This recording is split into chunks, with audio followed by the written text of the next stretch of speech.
Gaano ba kahalaga ang angkop ng pakikipagkomunikasyon? Paano natin maipapakita ang wastong paraan ng pakikipag-usap sa iba't ibang sitwasyon tulad ng pakikipag-usap sa guro, kaibigan o sa ibang tao? Sa pagsasadula na ito, makikita natin kung paano nagbabago ang paraan ng ating komunikasyon. Depende sa taong ating kausap at sa sitwasyong ating kinakaharap.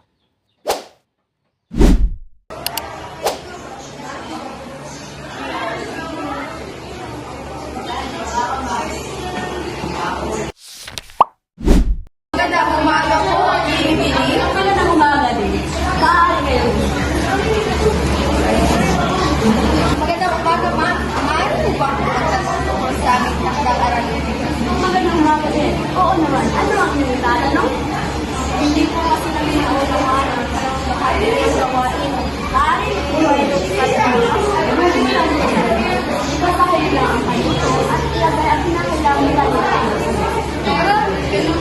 Maraming salamat po, ma'am. Wala ang huwag kayong mahiyang magtanong kung mayroon kayong hindi naunawaan.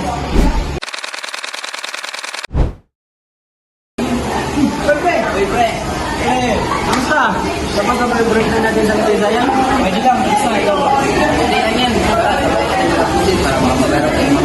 Sige ba, para hindi naman pinarapas sa magpapasa bukas? Ayos! Emer kang pre! Ano? Para!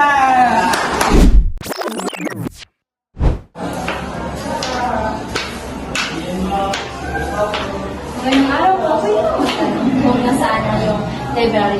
Oo naman. Dumiretso ka lang at kumaliwa sa dulo ng pasilyo.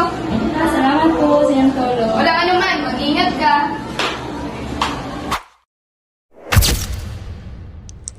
Ipinapakita ng mga sitwasyong ito na mahalagang gamitin ang angkop na paraan ng komunikasyon.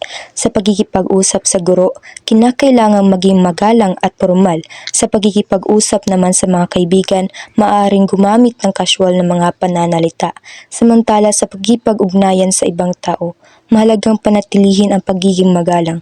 Sa pamamagitan ng angkop na komunikasyon, nagiging maayos at epektibo ang ating pakikipag-ugnayan sa kapwa at maiiwasan natin ang mga hindi pagkakaunawaan.